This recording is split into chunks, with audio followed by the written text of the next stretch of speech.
Գտնվում ենք ուսանողական այգում, Ագրարային համալսարանի դիմացի այգին է, որը կանգնած է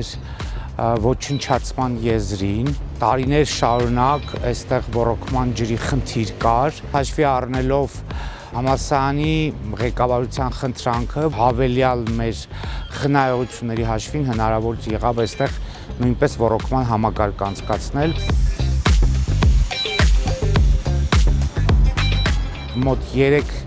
կիլոմետր ոռոգման համակարգ է անցկացվում, մոտավոր հաշվարկներով այստեղ 50-ից ավել ծառատեսակներ եւ հարյուրավոր թփատեսակներ են տնկվելու։ Պոլիէթիլենային խողովակները մոնտաժելու համար հատուկ սարքավորումներ ենք ձեռք բերել, որը եռակցում կպցնում է դրանք ամեն ինչը, որը Երևան քաղաքը երբեք չի ունեցել։